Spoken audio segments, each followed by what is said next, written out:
जय श्री कृष्ण भक्तों। स्कंद 6 के 7वें अध्याय में बताया गया है कि किस प्रकार देवताओं द्वारा अपने गुरु बृहस्पति का तिरस्कार हुआ और किस प्रकार बृहस्पति ने उन्हें त्यागा और किस प्रकार असुरों से पराजित होकर देवताओं ने ब्रह्मा जी के उपदेशानुसार अपना यज्ञ कराने के लिए विश्व रूप को पुरोहित रूप में स्वीकार किया। एक बार तीनों लोगों के ऐश्वर्य से अत्यधिक गर्वित हो जाने के कारण स्वर्ग के राजा इंद्र ने वैदिक आचार संहिता का उल्लंघन कर दिया। वे सिंहासन पर आसीन थे और उनके चारों ओर मरुत, वसु, रुद्र आदि भी बैठे थे। वे सभी इंद्र की स्तुति और सेवा कर रहे थे और अप्सराएं तथा गंधर्व नृत्य कर रहे थे और अपने मधुर वाद्य यंत्रों के साथ गायन कर रहे थे। इंद्र के सर पर पूर्ण चंद्रमा के समान तेजवान श्वेत छत्र तना था। वह अपनी अर्धांगिनी शची देवी सहित सिंहासन पर बैठे थे। तभी उस सभा में परम साधु बृहस्पति का प्रवेश हुआ। सर्वश्रेष्ठ साधु बृहस्पति इंद्र समेत सभी देवताओं के गुरु थे और देवताओं तथा असुरों के द्वारा समान रूप से सम्मानित थे। तो भी अपने गुरु को समक्ष देखकर इंद्र न तो अपने आसन से उठा, न अपने गुरु को बैठने के लिए आसन दिया और न उनका आदर पूर्वक सत्कार ही किया। बृहस्पति को सब कुछ ज्ञात था कि भविष्य में क्या होने वाला है। इंद्र द्वारा सारे शिष्टाचार का उल्लंघन देखकर वे पूरी तरह समझ गए कि इंद्र ऐश्वर्य के मद से फूल उठा है। वे चाहते तो इंद्र को श्राप दे सकते थे, किंतु उन्होंने ऐसा नहीं किया। वे उस सभा से निकलकर चुपचाप अपने घर चले गए। स्वर्ग के राजा इंद्र ने तुरंत ही अपनी भूल समझ ली। यह जानते हुए कि उन्होंने अपने गुरु का निरादर किया है, उन्होंने उस सभा में समस्त सदस्यों के समक्ष स्वयं ही अपनी भत्सना की और कहा, अपनी अल्प बुद्धि के कारण तथा भौतिक ऐश्वर्य के मदवश में मैंने यह क्या कर लिया। जब मेरे गुरु इस सभा में प्रविष्ट हुए तो मैंने उनका सत्कार क्यों नहीं किया। अब मैं अत्यंत खुले मन से तथा निष्कपट भाव से देवताओं के गुरु बृहस्पति के चरणाविंद में अपना शीश झुकाऊंगा। सात्विक होने के कारण वे समस्त ज्ञान से पूर्णतः अवगत हैं और ब्राह्मणों में श्रेष्ठ हैं। अब मैं उनके चरणाविंद का स्पर्श करके उन्हें प्रसन्न करने के उद्देश्य से प्रणाम करूंगा। जिस समय देवताओं के राजा इंद्र इस प्रकार सोच रहे थे और अपनी ही सभा में पश्चाताप कर रहे थे, परम शक्तिमान गुरु बृहस्पति उनके भाव को जान गए। अतः अदृश्य होकर वे अपने घर से चले गए, क्योंकि राजा इंद्र की अपेक्षा वे आत्मज्ञान में अत्यधिक आगे थे। राजा इंद्र ने अन्य देवताओं की सहायता से गुरु बृहस्पति की काफ़ी खोजबीन की, किंतु वे उन्हें न पा सके। तब इंद्र ने सोचा, मेरे गुरु मुझसे अप्रसन्न हो गए हैं और अब सौभाग्य प्राप्त करने का मेरे पास कोई अन्य साधन नहीं रह गया। यद्यपि इंद्र देवताओं से घिरे हुए थे, किंतु उन्हें मानसिक शांति नहीं मिल सकी। इंद्र की दयनीय दशा का समाचार पाकर असुरों ने अपने गुरु शुक्राचार्य के आदेश से अपने आप को हथियारों से सज्जित किया और देवताओं के विरुद्ध युद्ध छेड़ दिया। जब असुरों के तीक्ष्ण बाणों से देवताओं के सिर, जंघाएं, बाहें तथा शरीर के अन्य अंग क्षत विक्षत हो गए, तो इंद्र समेत सभी देवता कोई अन्य उपाय न देखकर नतमस्तक होकर तुरंत श्री ब्रह्मा की शरण लेने तथा उचित आदेश प्राप्त करने के लिए पहुँचे। ब्रह्मा जी ने कहा, तुम लोगों ने अपने ऐश्वर्य मद के कारण सभा में आने पर बृहस्पति का सत्कार नहीं किया, अतः वे ब्राह्मणों में श्रेष्ठ हैं। यह अत्यंत आश्चर्यजनक है कि तुम लोगों ने उनके साथ इस प्रकार दुर्व्यवहार किया और तुम लोग बृहस्पति के प्रति किए गए अपने दुराचरण के कारण असुरों के द्वारा पराजित हुए हो। अन्यथा असुर तो अत्यंत निर्बल थे और तुम लोगों के द्वारा अनेक बार पराजित हो चुके थे। हे इंद्र, तुम्हारे शत्रु असुरगण शुक्राचार्य के प्रति अनादर करने के कारण अत्यंत निर्बल हो गए थे, किंतु अब उन्होंने अत्यंत भक्तिपूर्वक शुक्राचार्य की पूजा की है, अतः वे पुनः बलशाली बन गए हैं। अपनी भक्ति के द्वारा उन्होंने अपनी शक्ति इतनी बढ़ा ली है कि वे अब मुझसे मेरा धाम सत्यलोक तक लेने में समर्थ हो चुके हैं। हे देवों, मैं तुम्हें त्वष्टा के पुत्र विश्वरूप के पास जाने का आदेश देता हूँ। तुम उन्हें अपना गुरु स्वीकार करो। वे अत्यंत शुद्ध एवं शक्तिशाली तपस्वी ब्राह्मण हैं। तुम्हारी पूजा से प्रसन्न होकर वे तुम्हारी इच्छाओं को पूर्ण करेंगे, यदि तुम लोग उनके असुरों के प्रति झुकाव को सहन कर सको। इस प्रकार सभी देवता त्वष्टा के पुत्र विश्वरूप ऋषि के पास गए। उन्होंने विश्वरूप को हृदय से लगा लिया और इस प्रकार कहा, हे विश्वरूप, तुम्हारा कल्याण हो। हम सभी देवता तुम्हारे अतिथि होकर तुम्हारे आश्रम में आए हैं, क्योंकि हम तुम्हारे पिता तुल्य हैं। इसलिए सेमा अनुसार हमारी इच्छाओं को पूरा करो। पुत्र का परम धर्म है कि वह अपने माता पिता की सेवा करे, भले ही उसके भी अपने पुत्र क्यों न हो। और फिर उस पुत्र का क्या कहना जो ब्रह्मचारी हो। आचार्य अर्थात गुरु, जो समस्त वैदिक ज्ञान की शिक्षा देता है और यज्ञोपवीत प्रदान करके दीक्षित करता है, साक्षात वेद है। इसी प्रकार पिता ब्रह्मा का रूप, भाई राजा इंद्र का, माता पृथ्वीलोक तथा बहन कृपा की, अतिथि धर्म का, आमंत्रित मेहमान अग्निदेव का और समस्त जीव भगवान विष्णु का साक्षात रूप होते हैं। हे पुत्र, हम अपने शत्रुओं से पराजित होने के कारण अत्यंत शोकमग्न हैं। तुम अपने तपोबल से हमारे कष्टों को दूर करके हमारी इच्छाओं को पूरा करो। क्योंकि तुम पर ब्रह्म से पूर्णतया परिचित हो और पूर्ण ब्राह्मण हो, अतः तुम जीवन के सभी आश्रमों के गुरु हो। हम तुम्हें अपना गुरु तथा अध्यक्ष स्वीकार करते हैं। हमसे छोटे होने के कारण अपनी आलोचना से मत डरो। ऐसा शिष्टाचार वैदिक मंत्रों पर लागू नहीं होता। यदि कोई वैदिक मंत्रों के उच्चारण में बड़ा चढ़ा हो, ऐसे कम आयु वाले व्यक्ति को भी नमस्कार किया जा सकता है। अतः तुम भले ही संबंध में हमसे छोटे हो, किंतु तुम बिना किसी हिचक के हमारे पुरोहित हो सकते हो। इस प्रकार महान विश्वरूप अत्यंत प्रसन्न हुए और उन्होंने इस प्रकार कहा, आप सभी संपूर्ण ब्रह्मांड के महान आदेशक हैं। मैं तो आपका शिष्य हूँ और मुझे तो आपसे अनेक शिक्षाएं ग्रहण करनी है। अतः मैं आपको नहीं कर सकता। मैं अपने ही स्वार्थ के लिए इसे स्वीकार करता हूँ। मैं आपका पुरोहित बनना स्वीकार करता हूँ। तत्पश्चात अत्यंत शक्तिमान विश्वरूप ने नारायण कवच नामक एक सुरक्षात्मक स्तोत्र की रचना की।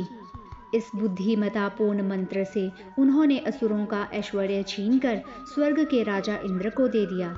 अत्यंत उदार चित वाले विश्वरूप ने राजा इंद्र को वह गुप्त स्तोत्र बता दिया, जिससे इंद्र की रक्षा हो सकी और असुरों की सैन्य शक्ति जीत ली गई। यदि कोई इस कवच को धारण करता है तो वह जिस किसी को अपने नेत्रों से देखता है अथवा पैरों से छू देता है, वह तुरंत ही उपर्युक्त समस्त संकटों से विमुक्त हो जाता है।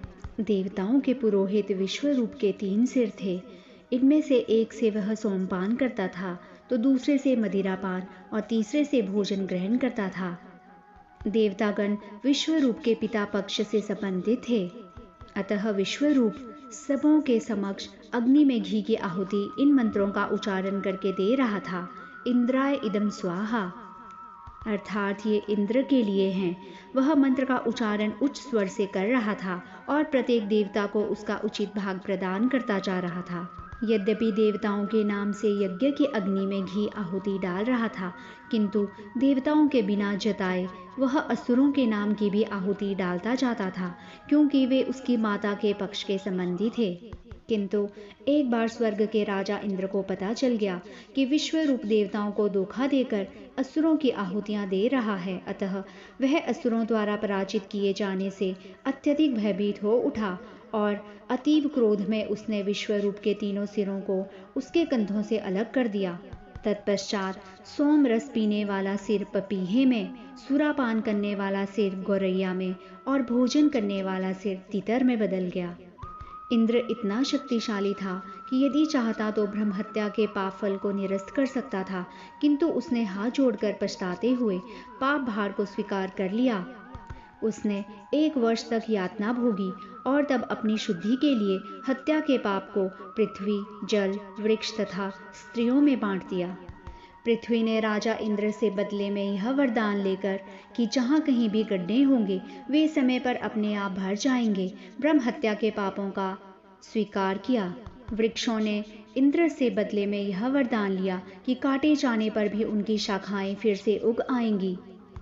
ब्रह्म हत्या के पाप फल का चतुर्थांश ले लिया। ये पाप फल वृक्षों से निकलने वाले रस के रूप में दिखाई पड़ते हैं, इसलिए इस रस को पीना वर्जित है। जल ने इंद्र से बदले में यह वर प्राप्त करके कि किसी अन्य वस्तु में जल मिलाने से उसका आयतन बढ़ जाएगा, इसीलिए जल में बुलबुले तथा फेन उठते हैं। मनुष्य को चाहिए कि इन्हें हटा कर के ही जल भरें। विश्वरूप के वध के पश्चात उसके पिता त्वष्टा ने इंद्र को मारने के लिए अनुष्ठान किए।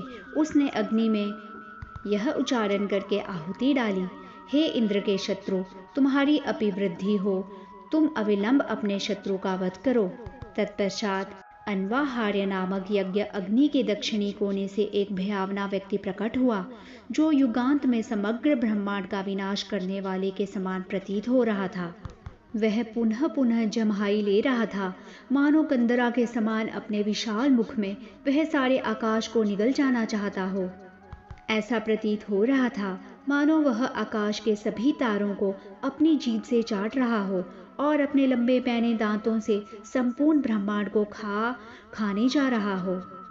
उस अत्यंत भयानक असुर ने, जो वास्तव में त्वष्टा का ही पुत्र था, अपने तप बल से सभी लोगों को आच्छादित कर लिया था, इसलिए वह वृत अर्थात प्रत्येक वस्तु को आच्छादित करने वाला कहलाया, अर्थात उसका नाम वृतासुर पड़ा। इंद्र इत्यादि सभी देवता अपने सैनिकों सहित उस असुर पर टूट पड़े। वे अपने दिव्य धनुष बाणों तथा अन्य हथियारों से उसे मारने लगे, किंतु वृतासुर उनके सभी हथियार निकलता गया। उस असुर की शक्ति देखकर सभी देवता निराश हो गए और वे पूर्ण पुरुषोत्तम भगवान नारायण की पूजा करके उन्हें प्रसन्न करने के निमित्त एकत्र हुए।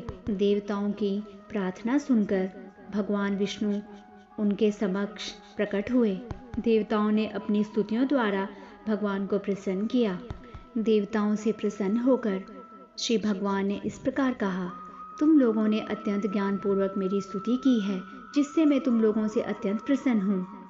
हे इंद्र, मैं तुम्हें महान साधु दधीचि के पास जाने की राय देता हूँ। वे ज्ञान, व्रत तथा तपस्या में अत्यंत सिद्ध हैं और उनका शरीर अत्यंत सुदृढ़ है। उनके पास जाकर उनका शरीर मांगो। ऋषि दधीचि ने ब्रह्म ज्ञान को आत्मसात किया था और फिर उसे अश्विनी कुमारों को दिया।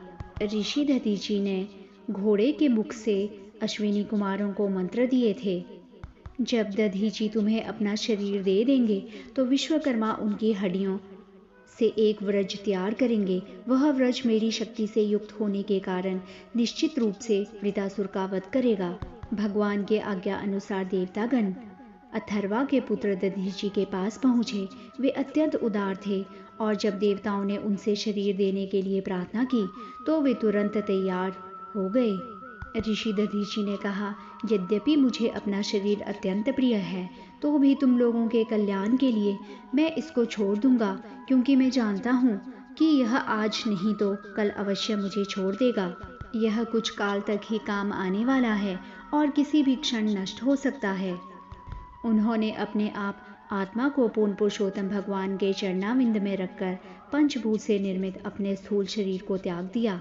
तत्पश्चात राजा इंद्र ने विश्वकर्मा द्वारा दधीचि की अस्थियों से निर्मित व्रज को दृढ़तापूर्वक धारण किया और इंद्र ने अत्यंत क्रुद्ध होकर बड़े ही वेग से आसुरी सेना के नायकों से घिरे वृतासुर पर धावा बोल दिया। तत्पश्चात सतयुग के अंत तथा त्रेता युग के प्रारंभ में नर्मदा नदी के तट पर देवों तथा असुरों के मध्य घमासान युद्ध हुआ। अपनी सेना को क्षत विक्षत तथा समस्त असुरों को यहाँ तक कि जो परमवीर कहलाते थे, अत्यंत भय के कारण युद्ध भूमि से भागते देखकर सचमुच विशाल हृदय वाला बहादुर वृतासुर हंसा और इन शब्दों में बोला, इस संसार में जन्मे सभी जीव को मरना है। निश्चित ही इस संसार में कोई भी मृत्यु से बचने के किसी उपाय को नहीं ढूंढ सका। विधाता तक ने इसे बचने का कोई उपाय नहीं बताया। ऐसी परिस्थितियों में जबकि मृत्यु अपरिहार्य है और यदि स्वर्गलोक की प्राप्ति हो रही हो और उपर्युक्त मृत्यु के कारण सदैव यश तथा कीर्ति बनी रहे, तो भला कौन पुरुष होगा कि ऐसी यशस्वी मृत्यु को स्वीकार नहीं करेगा। वृतासुर ने अपने सेना नायकों को धर्म के नियमों का उपदेश दिया, किंतु वे कायर तथा भगौड़े सेना नायक भय से इतने विचलित हो चुके थे कि उन्होंने उसके वचनों को नहीं माना। इसके बाद वृतासुर ने कहा, हे स्वर्ग के राजा इंद्र, तुमने जिस वस्त्र को मुझे मारने के लिए धारण किया है वह भगवान विष्णु के तेज तथा दधीचि की तपस्या शक्ति से समन्वित है। तुम यहाँ भगवान विष्णु की आज्ञा से मुझे मारने आए हो, अतः इसमें अब कोई संदेह नहीं कि तुम्हारे व्रज के छूटने से मैं मारा जाऊंगा। तुम्हारे व्रज के वेग से मैं भौतिक बंधन से मुक्त हो जाऊंगा और यह शरीर तथा भौतिक कामनाओं वाला यह संसार त्याग दूंगा। मैं भगवान सकर्षण के चरण कमलों पर अपने मन को स्थिर करके नारद मुनि जैसे महामुनियों के गंतव्य को प्राप्त कर सकूंगा। वृतासुर ने कहा, हे भगवान, मैं अपने सकाम कर्मों के फलस्वरूप इस पूरे भौतिक जगत में घूम रहा हूँ और मैं आपके पवित्र तथा प्रबुद्ध भक्तों की संगति की ही खोज कर रहा हूँ। अपना शरीर छोड़ने की इच्छा से वृतासुर ने विजय की अपेक्षा युद्ध में अपनी मृत्यु को श्रेयस्कर समझा। आकाश में उड़ता हुआ वृतासुर का त्रिशूल प्रकाशमान उल्का के समान था। तब असुरों के महान वीर वृतासुर ने कल्पांत की धधकती अग्नि की लपटों के समान तीखी नोकों वाले त्रिशूल को अत्यंत क्रोध एवं वेग से इंद्र पर चला दिया और राजा इंद्र ने निर्भीक होकर अपने वज्र से उसे खंड खंड कर दिया और उसी समय उसने वृतासुर की एक भुजा काट ली। शरीर के एक भुजा के काट जाने पर भी वृतासुर क्रोधपूर्वक राजा इंद्र के निकट पहुंचा और लोहे के परिघ से उसकी ठोड़ी पर प्रहार किया। विभिन्न लोकों के वासी यथा देवता असुर वृतासुर के कार्य की प्रशंसा करने लगे। शत्रु की उपस्थिति में अपने हाथ से व्रज गिर जाने पर इंद्र एक प्रकार से पराजित हो गया था और अत्यंत लज्जित हुआ। उसने पुनः अपना आयुध उठाने का दुस्साहस नहीं किया, किंतु वृतासुर ने उसे यह कहते हुए प्रोत्साहित किया, अपना व्रज उठा लो और अपने शत्रु को मार दो। और वृतासुर ने कहा, हे इंद्र, आदि भोक्ता पूर्ण पुरुषोत्तम भगवान के अतिरिक्त किसी की सदैव विजय होना निश्चित नहीं है। वे ही उत्पत्ति, पालन और प्रलय के कारण हैं और सब कुछ जानने वाले हैं। जिस प्रकार मरने की इच्छा न रखने पर भी मनुष्य को मृत्यु के समय अपनी आयु, ऐश्वर्य यथा अन्य सब कुछ त्याग देना पड़ता है, उसी प्रकार जब ईश्वर की कृपा होती है तो विजय के नियत समय के अनुकूल होने पर ये सारी वस्तुएं उसे मिल जाती हैं। वृतासुर के निष्कपट तथा निर्देशात्मक वचन सुनकर राजा इंद्र ने उसकी प्रशंसा की और अपने व्रज को पुनः हाथ में धारण कर लिया। इंद्र ने कहा, तुमने भगवान विष्णु की माया को पार कर लिया है और इस मुक्ति के कारण तुमने आसुरी भाव का परित्याग करके महान भक्त का पद प्राप्त किया है। वृतासुर तथा राजा इंद्र ने युद्ध भूमि में भी भक्ति योग के संबंध में बातें की और अपना कर्तव्य समझकर दोनों पुनः युद्ध में भिड़ गए। इंद्र ने अपने शतपर्वन नामक वज्र से वृतासुर के परिघ तथा उसके बचे हुए हाथ को एक साथ खंड खंड कर डाला। वृतासुर अत्यंत शक्तिशाली तथा वीर्यवान था। उसने अपने निचले जबड़े को भूमि पर और ऊपरी जबड़े को आकाश में गड़ा दिया। उसका मुख इतना गहरा हो गया मानो आकाश हो और उसकी जीभ बहुत बड़े सर्प के सदृश लग रही थी। अपने काल के समान कराल दांतों से वह संपूर्ण ब्रह्मांड को निकलने का प्रयास करता प्रतीत हुआ। वह इंद्र के सामने आया और उसके वाहन ऐरावत समेत उसे इस प्रकार निगल गया मानो एक बड़े अजगर ने हाथी निगल लिया हो। इंद्र के पास नारायण का जो सुरक्षा कवच था वह स्वयं भगवान नारायण से अभिन्न था। उस कवच के द्वारा तथा अपनी योग शक्ति से सुरक्षित होने पर राजा इंद्र वृतासुर द्वारा निगले जाने पर भी उस असुर के उदर में मरा नहीं। अत्यंत शक्तिशाली राजा इंद्र ने अपने व्रज के द्वारा वृतासुर का पेट फाड़ डाला और बाहर निकल आया। बल असुर के मारने वाले इंद्र ने उसके तुरंत बाद वृतासुर के पर्वत श्रृंग जैसे ऊंचे सिर को काट लिया। यद्यपि व्रज वृतासुर की गर्दन के चारों ओर अत्यंत वेग से घूम रहा था, किंतु उसके शरीर से सिर को विलग करने में पूरा 1 वर्ष और 360 दिन लग गया। तब वृतासुर के वध का उपयुक्त समय योग उपस्थित होने पर उसका सिर पृथ्वी पर गिर पड़ा। तब वृतासुर के शरीर से सजीव ज्योति निकलकर बाहर आई और भगवान के परम धाम को लौट गई। इस महान आख्यान में भगवान नारायण की महिमा का वर्णन हुआ है। भक्ति योग की महानता के संबंध में कथन दिए गए हैं। इंद्र तथा वृतासुर जैसे भक्तों के वर्णन आए हैं। तथा पापी जीवन से इंद्र के मोक्ष एवं असुरों के साथ लड़े गए युद्धों की उसकी विजय के संबंध में विवरण दिए गए हैं। इस आख्यान को समझ लेने पर सभी पाप फलों से छुटकारा मिल जाता है। जय श्री कृष्ण भक्तों।